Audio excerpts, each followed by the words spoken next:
ఆశీర్వాదం ఎక్కడుంటుంది? శాశ్వత జీవం నీకు నీ ఇంటికి ఇవ్వాలని దేవుడు కోరుతున్నాడు. దేవుని ప్రజలు ఆశీర్వదించబడాలని, శాశ్వత జీవం కలిగి ఉండాలని దేవుడు ఆశిస్తున్నాడు. ఆశీర్వాదము, శాశ్వత జీవం మీరు కలిగి ఉండడానికి ఈ చిన్న పని మీరు చేయండి. ఏంటంటే ఐక్యత కలిగి ఉండండి. ఐక్యతలో ఆశీర్వాదం ఉంది, శాశ్వత జీవం కూడా ఉంది. ఇది ప్రత్యేకంగా మళ్ళీ దేవుడిని అడగనక్కర్లా, దేవుడు సైన్ చేసేసాడు. ఉదాహరణకు ఒక చెక్ మీద మీ నాన్నగారు సైన్ చేసి నీకు ఎంత కావాలో రాసుకోమని చెప్తే, నాన్న మళ్ళా చెక్ మీద సైన్ చేయమని మీరు అడుగుతారా? ఏంటి చెప్పండి? అడగరు. బ్యాంక్ చెక్ మీద మీ తండ్రి గారు సైన్ చేశాడు. ఏమనంటే ఈ ₹1,00,000 నీకోసం ఇస్తున్నాను అని చెప్పి సైన్ చేసి ఇచ్చాడు. ఇప్పుడు మీరు బ్యాంక్ చెక్ పట్టుకొని మీ నాన్నగారి దగ్గరికి వెళ్తారా, బ్యాంకుకి వెళ్తారా? బ్యాంకుకి వెళ్తారు. ఎందుకు వెళ్తారు? డ్రా చేసుకుంటారు. మీకు అన్నీ తెలుసు. చెక్ సైన్ అయిపోయిందంటే ఇక మీకు ఎంత వచ్చేస్తుంది? ₹1,00,000. సెల్ఫ్ అని రాశాడు, అక్కడ సెల్ఫ్ అని రాశాడు, వెనక సైన్ చేశాడు, ముందు ఒక సైన్ చేశాడు, సెల్ఫ్ అని పెట్టాడు, మీరు తీసుకోవచ్చు అని చెప్పన్నాడు. ఇక మీరు నేరుగా బ్యాంక్కి వెళ్ళిపోతారు. అది ఐసిఐసిఐ బ్యాంకా, హెచ్డిఎఫ్సి బ్యాంకా, హెచ్ఎస్బిసియా, ఎస్బి బ్యాంకా, స్టేట్ బ్యాంకా, ఏదో బ్యాంక్ పేర్లు తెలుసు కదా మీకు. వెళ్ళిపోతారు ఆ బ్యాంక్ పేరుని బట్టి వెళ్ళి అక్కడ ఇస్తారు. చాలా ధైర్యంగా ఇస్తారు. ఎందుకు ఇస్తున్నారు? మీకు 1,00,000 వస్తుందని తెలుసు. ఎందుకు వస్తుంది 1,00,000? సైన్ అయిపోయింది. గట్టిగా చెప్పండి. సైన్ అయిపోయింది. ఆ చెక్ ఓనర్ అయినటువంటి వ్యక్తి ఏం చేశాడు? సైన్ చేశాడు. అలాగే సృష్టికర్త అయిన, సృష్టికి ఓనర్ అయిన యేసుక్రీస్తు ప్రభువారు, మన తండ్రిని దేవుడు సైన్ చేశాడు. ఏమన్నా తెలుసా? ఏ ఇంట్లో ఐక్యత ఉంటే ఆ ఇంట్లోకి శాశ్వత జీవము, ఆశీర్వాదం వెళ్లాల్సిందే. అందుకే అపవాదైన సాతానుడు ఐక్యతను చెడగొడుతున్నాడు. భార్య భర్తల మధ్యలో ఉన్న ఐక్యత, సహోదరుల మధ్యలో ఉన్న ఐక్యత, సేవకుల మధ్యలో ఉన్న ఐక్యత, సంఘంలో ఉన్న ఐక్యత చెడగొట్టడానికి కారణం ఏంటి తెలుసా? వీళ్ళు ఐక్యత కలిగి ఉంటే ఆ తండ్రి పలికిన ఆశీర్వాదాలు వీళ్ళ మీదకి వచ్చేస్తాయి. వీళ్ళు ఆశీర్వదించబడుతుంటే వీళ్ళని చూసిన అందరూ దేవుణ్ణి నమ్ముకుంటూ ఉంటారు, అందరూ దేవుళ్ళలోకి వచ్చేస్తారు. కాబట్టి వీళ్ళని అర్జెంటుగా విడగొట్టాలి. అందుకే అనేక డినామినేషన్ పేరుతో క్రైస్తవ్యాన్ని విడగొట్టాడు. ఒకప్పుడు క్రైస్తవం అనేది ఒకటే ఉండేది. క్రీస్తు ప్రజలు దేవుని ప్రజలుగా జీవించేవారు. అపోస్తుల కార్యాల్లో ప్రారంభించబడిన సంఘము అద్భుతమైన సంఘంగా దేవుడు నడిపిస్తూ ఉండగా వీళ్ళందరూ ఐక్యత కలిగి ఉన్నారు. ఆ తండ్రిని దేవుడు పలికిన ఆశీర్వాదాలు వీరి మీదకి వచ్చేస్తున్నాయి. అంతేకాదు ఆ ఫేవర్ వల్ల వీళ్ళు ఎక్కడికి వెళ్ళినా అనేక ఆత్మలు రక్షించబడమే కాకుండా రాజులు సైతము మారిపోతున్నారు. ఎన్ని చిత్రహింసలు పెట్టినా వీళ్ళన్న ఐక్యత విడవట్లేదు. దేవునితో ఐక్యత కలిగి ఉన్నారు. వీరు దేవుని కొరకు ప్రాణాలన్నీ పెడుతున్నారు, కానీ వీరు క్రీస్తును మాత్రం విడిచిపెట్టట్లేదు. దీన్ని గమనించినటువంటి అనేక మంది రకరకాలుగా ప్రయత్నించిన క్రైస్తవ్యాన్ని ఆపలేకపోయారు. అసలు క్రీస్తుని లేకుండా చేద్దామనుకున్న సామ్రాజ్యం పేరేంటో చెప్పగలరా? రోమా సామ్రాజ్యం ఇప్పుడు ఎక్కడుంది? అడ్రస్ లేకుండా పోయింది. అనండి ఒకసారి గట్టిగా. అడ్రస్ లేకుండా పోయింది. సిలువ వేసిన ఆ రోమా సామ్రాజ్యం అడ్రస్ లేకుండా పోవడం గల కారణం ఏంటి తెలుసా? క్రీస్తుని వ్యతిరేకించిన ఎవరైనా సరే, క్రీస్తుకు విరోధంగా తిరిగిన ఎవరైనా సరే, పరిశుద్ధ లేఖనాలు మాట్లాడుతున్నాయి, అడ్రస్లు ఖాళీ అయిపోతాయి. ఇప్పుడు కాకపోయినా ఎప్పటికైనా పోతాయి. ఈ సత్యదేవుడు మనతో మాట్లాడుతున్నాడు. ఐక్యత ఉన్న దగ్గర ఆశీర్వాదం ఉంది. మరొకసారి చెప్పగలరా? ఐక్యత ఉన్న దగ్గర ఆశీర్వాదం ఉంది.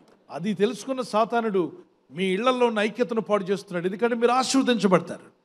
మీరు ఆశీర్వదించబడడం వాడికి ఇష్టం లేదు. ఐక్యత ఉన్న దగ్గర అద్భుతాలు జరుగుతాయి. ఐక్యత ఉన్న దగ్గర ఆశ్చర్యకార్యాలు జరుగుతాయి. ఐక్యత ఉంటే ఆశీర్వదించబడతారు. ఐక్యత ఉంటే ఎన్నో సాధించగలుగుతారు. మీలో ఐక్యత ఉంటే శత్రువులు భయపడి దూరంగా వెళ్ళిపోతారు. మీ ఐక్యతను చూసినప్పుడు సాతానుడు భయపడతాడు.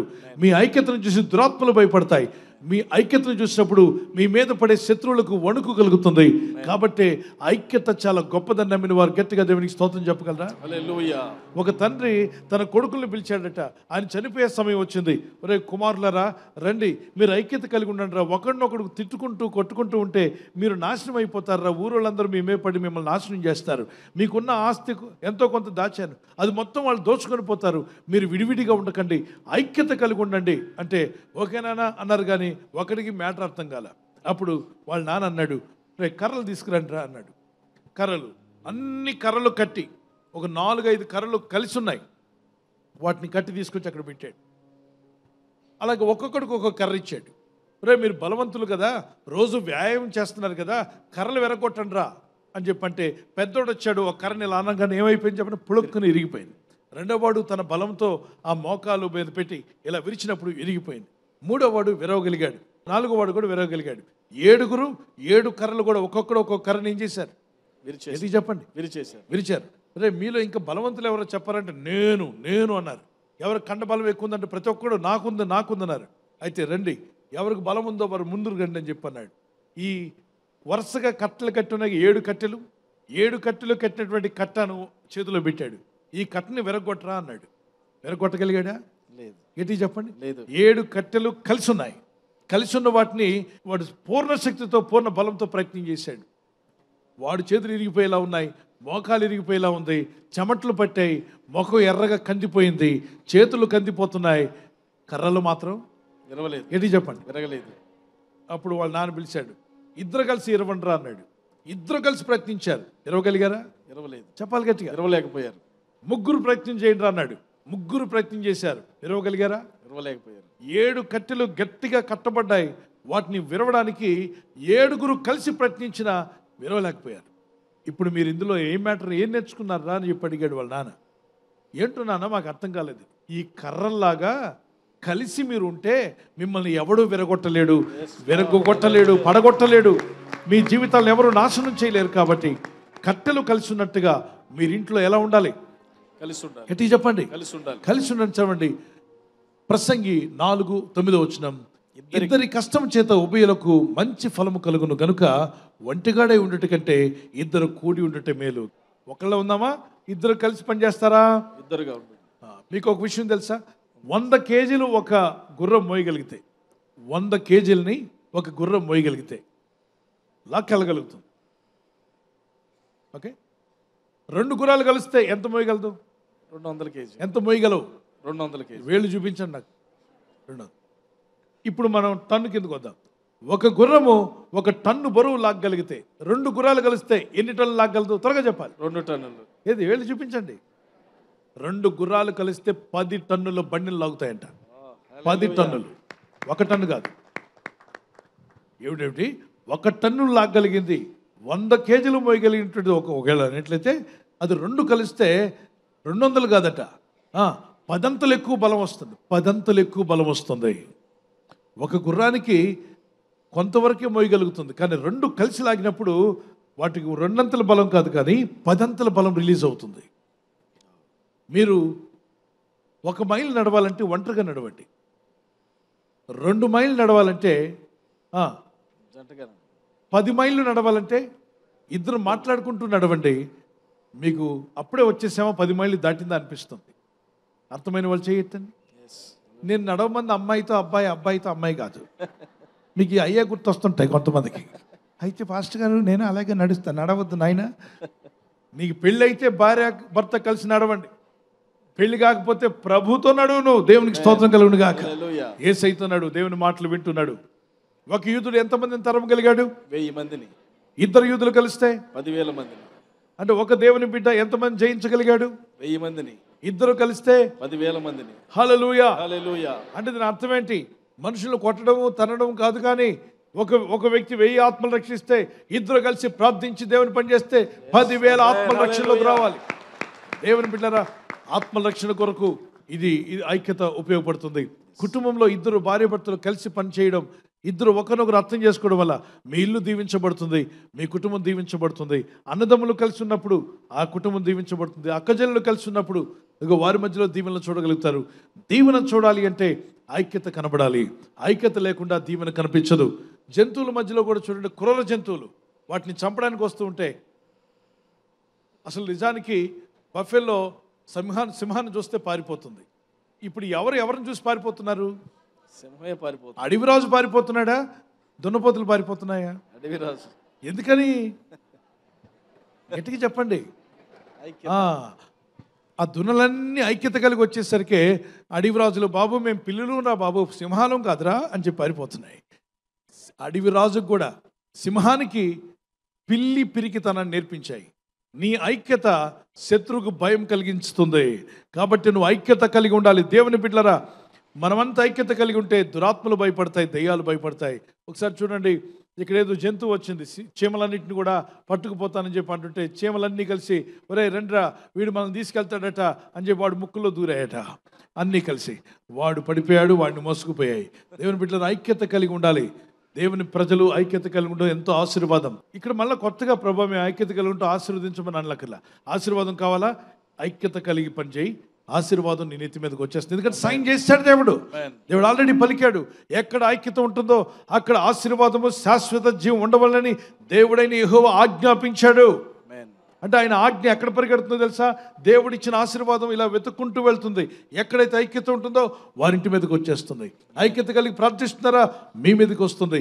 ఐక్యత కలిగి ప్రార్థనలు ఉండమని యేసు ప్రభువు వారు చెప్పారా? ఎస్. మత్తయి సువార్త 18-19 వచనాల్లో మీరు ఐక్యత కలిగి ఏక మనస్సు కలిగి ప్రార్థించినప్పుడు ఇదిగో మీరు అడిగింది మీరు పొందుకుంటారు అన్నాడు.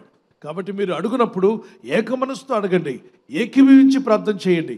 Individually we are in one drop, together we are in ocean. ఒక గొప్ప సముద్రంలా ఉంటాం. ఒక్క డ్రాప్ గొప్పదా? ఎక్కువ నీళ్లు గొప్పవా చెప్పండి? ఒక డ్రాప్ ఒక చుక్క నీరా లేకపోతే ఒక నది నీరా? నది నీరు.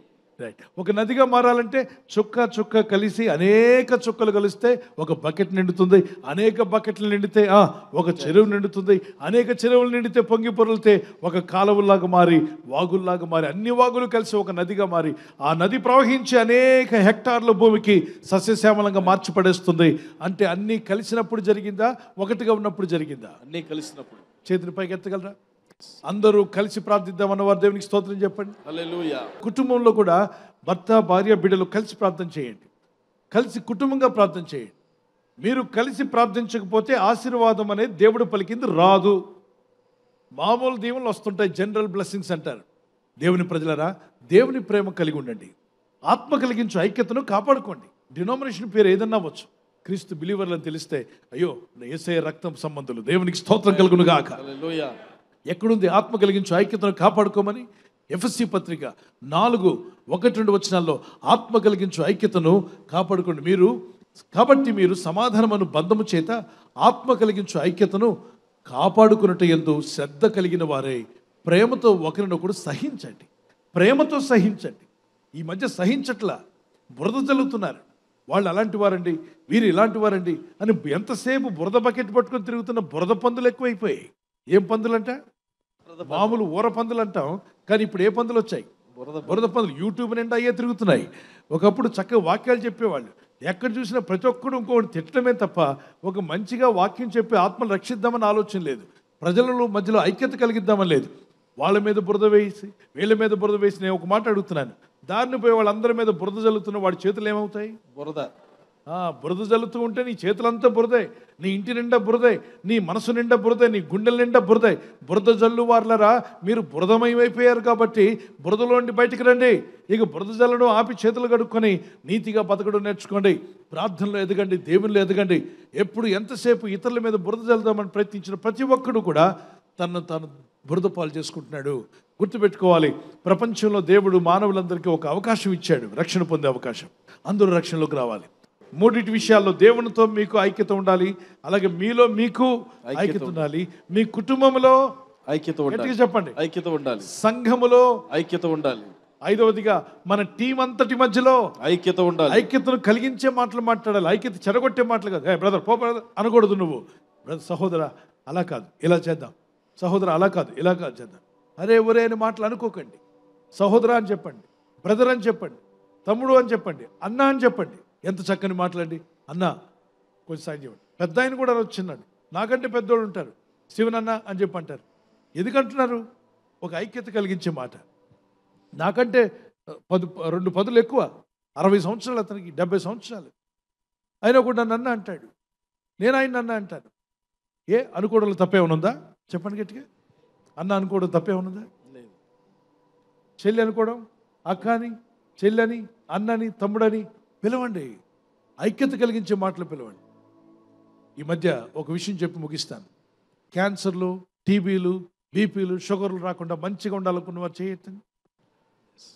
ఎలుకలను తీసుకొచ్చి ఒక శాస్త్రజ్ఞుడు ఏం చేశాడంటే, వాటికి మంచి ఆహారం కాదు, వాటి ఆరోగ్యానికి అంత మంచి ఆహారం కాదు అది పెట్టే ముందు వాటిని ప్యాంపరింగ్ చేసి, you are good, you are gentle, you are so nice, you are great అని చెప్పి వాటిని ఆడించి వాటిని కొంచెం మర్దన చేసి తల మీద ఇలా కొట్టి ప్యాంపరింగ్ చేసిన తర్వాత అప్పుడు పెట్టాడట. అవి తిన్నప్పుడు ఆ తిన్న ఆహారం ఇతని ప్రేమ గుర్తొచ్చినప్పుడు లోపల ఉన్నటువంటి బాడీ సిస్టమ్ అంతా కూడా వాటికి హానికరమైన ఆహారమైనా అది పాజిటివ్ ఆహారంగా మార్చేసుకున్నాయంటే లోపల ఉన్నటువంటి హార్మోన్స్ అన్ని కూడా మార్చిపడేసాయి. దేవునికి స్తోత్రం కలుగునుగా. అవి ఆరోగ్యంగానే ఆడుతున్నాయి. ఈసారి మంచి ఆరోగ్యం వాటికి కావాల్సిన ఆహారం తీసుకుని మరొక గుంపు ఎలకలను తీసుకొచ్చి వాటిని తిడుతూ, నువ్వు చెడ్డదానివి, నువ్వు మంచిదని కాదు, నీకు మాయరోగం రాను, నీ నోట్లో మట్టి అంటూ ఇలాంటి మాట్లాడి పెట్టాడట. వాటిని ఇబ్బంది పెట్టాడు. అవి తిన్నాయి, మంచి ఆహారమే తిన్నాయి, కానీ అన్నీ రోగులైపోయాయట. చెప్పండి, ఏమైపోయాయి? అన్ని రోగాలతో నడవలేక కొద్ది రోజుల తర్వాత నీరసంగా పడి వస్తున్నాయంట. ఇబ్బందిగా ఉన్నాయంట. వాటికి అద్భుతమైన ఆహారం పెట్టినా అవి నీరసంగాను బలహీనంగాను ఉన్నాయి. ఈ విషయం ఎక్కడుంది తెలుసా? సామెతల్లో ఉంది. కైండ్నెస్ ఈజ్ అ మెడిసిన్ అన్నాడు. కైండ్నెస్ అనేది ఏంటట? మెడిసిన్. ఎట్టి చెప్పాలి? మెడిసిన్. అందుకే హోటల్ ఫుడ్ తిన్నోడికి, అమ్మ పెట్టింది తిన్నోడికి ఎవరికి రోగాలు వస్తాయి చెప్పండి? హోటల్ ఫుడ్ రోజు 365 రోజులు అప్పుడప్పుడు తింటే ఓకే. 365 రోజులు స్విగ్గీ తిన్నామంటే, జొమాటో నుండి తింటామంటే ఏదో ప్రాబ్లం అనేది వస్తుంది. అమ్మ పెట్టింది తిను, అమ్మ ప్రేమతో వండుతుంది, ప్రేమతో నా బిడ్డ బాగుండాలి, ఆరోగ్యం బాగుండాలని నాన్న తినమని తల చెమట తుడుచుకుంటూ నీకు ఆహారం పెట్టి తినిబిడ్డ అని పెడుతుంది. ఆ ప్రేమతో ఆమె వండింది, ప్రేమతో పెట్టింది. It's a blessing to you. Kindness. కైండ్గా మాట్లాడండి, అది మెడిసిన్గా పనిచేస్తుందట. డాక్టర్స్ కూడా వైద్యుల దగ్గర రోగాలతో వచ్చిన వాళ్ళకి, పర్వాలేదులే ఈ రోగం పోద్దు భయపడకు అని చెప్పిన వాడికి ఆ రోగం ఆ ఇచ్చిన మెడిసిన్ బాగా పనిచేస్తుందట. కానీ గడ్డ ఇదేదో క్యాన్సర్ లాగా ఉంది, పూణే పంపించాలనేసరికి ఇది సగం రోగం వచ్చేస్తుంది. అప్పుడే కుప్పకూలిపోతాడు. ధైర్యం చెప్పే డాక్టర్లు తక్కువైపోయారు. నీకు ధైర్యం చెప్తుండగా నీ ధైర్యము నీకున్నటువంటి వాళ్ళు ఇచ్చే మెడిసిన్ అద్భుతంగా పనిచేస్తుంది. ఈరోజే ప్రార్థన చేసుకుందాం, దేవునితో ఐక్యత కలిగి ఉందాం. అలాగే మీలో మీరు ఐక్యత కలిగి, మీ ఆత్మ శరీర మనసులో ఐక్యత కలిగి ఉండండి. దేవుని వాక్యం పాటించడానికి, ప్రార్థించడానికి, వాక్యం ధ్యానించడానికి. అలాగే మీ కుటుంబంలో ఐక్యత కలిగి ఉండండి. దేవుని సంఘములో ఐక్యత కలిగి ఉండండి. 5వదిగా త్వరగా చెప్పాలి, మీ టీం అంతట్లో ఏ పనిలో ఉన్న ఐక్యత సృష్టించండి. ఐక్యత కలిగి ఉన్న ప్రయత్నం చేద్దాం. దేవుని దీవెనలు మీ సొంతం అవునుగాక. చేతుల పైకెత్తి ప్రార్థిద్దాం. ప్రభా, మా జీవితాల్లో ఐక్యత దయచేయము నాయనా. ఐక్యత కలిగి ప్రార్థించుట, ఐక్యత కలిగి ఆరాధించుట, ఐక్యత కలిగి కుటుంబ ప్రార్థన, భర్త భార్య మధ్యలో ఐక్యత, పిల్లల మధ్యలో ఐక్యత. మా ఇంట్లో ఐక్యత లోపించింది ప్రభా, క్షమించమని అడుగు. ఐక్యత కలిగించు దేవా. నీ చేతుల పైకెత్తి, 2 చేతుల పైకెత్తి అడగలరా? ప్రభు మీ ప్రార్థన వింటున్నాడు పిల్లరా. ఎస్, 2 చేతులు ఆకాశం తట్టెత్తి ప్రార్థిద్దాం. యేసయ్యా, మా జీవితాల్లో ఐక్యత కావాలి. Oh lord, give us the unity lord. ఎక్కడ యూనిటీ ఉంటే అక్కడ ఆశీర్వాదం ఉందన్నావు, ఎక్కడ ఐక్యత ఉంటే అక్కడ దీవెన ఉందన్నావు ప్రభా. అవును తండ్రి, మీ వాక్యంతో మేము ఐక్యత కలిగి ఉండాలి. అది ఫైనాన్షియల్ విషయమైనా నీ వాక్యానికి నేను లోబడాలి. నీ వాక్యంతో ఐక్యత కలిగి ఉండాలి. అది ఆరోగ్య విషయమైన, ఆత్మీయ విషయమైన, ఆర్థిక విషయాల నీ వాక్యముతో ఐక్యత కలిగి ఉండే మనసు దయచేయి. వాక్యాన్ని హత్తుకునే మనసు దయచేయి. నీ వాక్యమును హత్తుకొని జీవించే మనసు మాకు దయచేయి ప్రభా. నీ ఆత్మతో నింపుము దేవా. నీ కృప మాకు దయచేయండి. మీ చిత్తం మాలో నెరవేర్చండి. అభిషేకించుము దేవా. చేతుల పైకెత్తి గట్టిగా అడుగుదాం, యేసయ్యా అభిషేకించు. ఇక నుండి ఐక్యత కలిగి ఉంటాం. ఐక్యతను పాడు చేసే మాటలు ఆపేస్తాను. ఏ మాటలైతే ఐక్యతను చెడగొడుతున్నాయో, ఏ ప్రవర్తన అయితే ఐక్యతను పాడు చేస్తుందో ఆ ప్రవర్తన మానివేస్తాను ప్రభా. అట్టి మాటలు నేను మానివేస్తాను. ఐక్యతను చెడగొట్టే ప్రతి మాట దూరం అయిపోవాలి. ప్రజలందరూ ఐక్యత కలిగి ఉండే కృప దయచేయండి. నీ అభిషేకం నీ ప్రజలకు దయచేయండి. అన్ని సంఘాల్లో ఐక్యతనివ్వండి, టీమ్స్లో ఐక్యతనివ్వండి, మేము చేసే డిపార్ట్మెంట్లో ఐక్యతనివ్వని గట్టిగా అడుగుతాం. చేతుల పైన ఐక్యత కలిగించే మాటలు నాకు దయచేయ ప్రభా. ఆత్మ కలిగించే ఐక్యతను కాపాడుకోమన్నావు. శ్రద్ధగా ఐక్యతను చెడగొట్టేవారుగా కాకుండా ఐక్యతను కాపాడుకునేవారుగా, ఐక్యత కలిగి ఉండటకు ప్రయత్నించేవారుగా చేయండి ప్రభా. నీ కనికరం చొప్పున నీ ప్రజలను తాకున్నాయి. ఎక్కడున్నా ఐక్యతను సృష్టించగలగాలి. యూనిటీ కలిగి ఉండే కృప దయచేయండి. We must be united with you Lord my God. ఆత్మతో ఐక్యత కలిగిన వారుగా, యేసును కలుసుకున్నవాడు యేసుతో ఏకాత్మై ఉన్నాడన్నావు. ఆ ఏకాత్మ మాకు దయచేయమని ఆయన. ఏకాత్మ కలిగి ఉంటే కృపనివ్వండి. నీ ప్రజల్లో గొప్ప ఆశీర్వాదము, శాశ్వత జీవం అక్కడ ఉంటుందన్నావు. ఇదిగో ఐక్యత కొరకు ప్రార్థిస్తున్న వారి జీవితంలో ఐశ్వర్యము, అలాగే మీరు ఇచ్చే శాశ్వత జీవం వచ్చును గాక. దీవించు ప్రభు, ఆశీర్వదించండి. చేతులు పైకెత్తి గట్టిగా అడుగుదాం. యేసునాథా, నీతో నాకు ఐక్యత ఉండాలి తండ్రి. నీతో నాకు ఐక్యత ఉండాలి. నీ ఆత్మతోనే ఐక్యమై ఉండాలి. నీ ఆత్మతో నేను ఐక్యమై వాక్యముతో ఏకీభవించాలి. వాక్యముతో ఏకీభవించాలి. అలాగే నాలో నాకు ఐక్యత ఉండాలి. ఎన్నో మంచి విషయాలు చేయాలనుకుంటున్నాను. ఎన్నో మంచి విషయాలు చేయాలి. నా శరీరానికి, నా మనసుకు, నా ఆత్మకు ఐక్యత లేక చేయగలిగిన విషయాలు కూడా వాయిదాలు వేస్తున్నాను. నన్ను క్షమించు ప్రభువా. ఇక నుండి నా ఆత్మ, శరీరం, మనసు ఐక్యత కలిగి ఉండే కృప దయచేయి. నా కుటుంబంలో ఐక్యత, సంఘములో ఐక్యత, నేను పనిచేసే స్థలంలో ఐక్యత కలిగించే మాటలు నా నోటికి దయచేయి నాయనా. నా ప్రవర్తనలో ఐక్యతను చెడగొట్టే ఏ మాట ఉన్నా అది నాకు దూరమగును గాక. ఐక్యతను చెడగొట్టే ప్రవర్తన నాలో నుండి, నా ఇంటిలో నుండి, సంఘంలో నుండి తీసివేయి. మా మధ్యలో ఐక్యత నిమ్మని యేసు నామములో అడుగుచున్నాము తండ్రి. ఆమేన్, ఆమేన్. పరిశుద్ధాత్ముడు ఈ ఐక్యత కలిగి ఉంటాననుకున్న వారి జీవితాల్లో గొప్ప ఆశీర్వచనాన్ని అనుగ్రహించును గాక. చప్పట్లు కొడుతూ దేవునికి స్తోత్రాలు చెల్లిద్దాం. దేవునికి స్తోత్రాలు.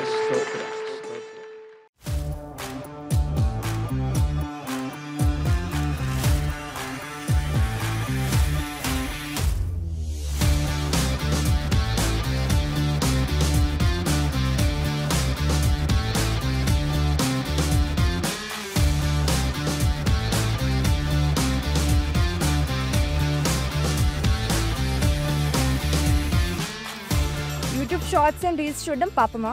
Boy friend or girlfriend ఉండొచ్చా? How to choose good friends in this world. పిల్లి ఎదురైతే క్యూడ్ అని చెప్తారు, అది నిజమా? How to face the failures. ఈ పాపపు లోకంలో పరిశుద్ధంగా జీవించడం ఎలా? ఫ్రెండ్స్ కి దేవుని సువార్త ఎలా చెప్పాలి?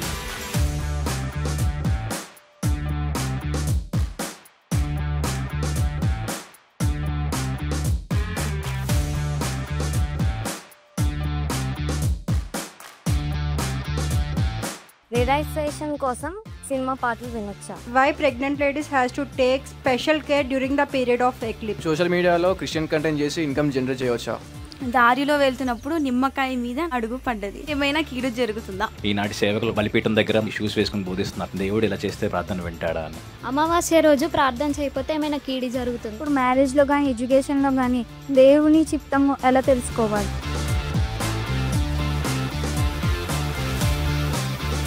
ఇలాంటి ప్రశ్నలకు జవాబులు తెలుసుకోవాలంటే ప్రతి ఆదివారం సాయంత్రం 4 గంటల నుండి 6 గంటల వరకు ఇదే కేజీఆర్ గార్డెన్ సికింద్రాబాదులో జరిగే లైఫ్ చేంజింగ్ యూత్ మీటింగ్లో పాల్గొనండి. మీకున్న ప్రశ్నలను దైవజనులు పీజే స్టీఫెన్ పాల్ గారిని అడిగి బైబిలానుసార జవాబులను పొందుకోండి. యవ్వనస్తులకు ఇదే ఆహ్వానం. Don't miss it.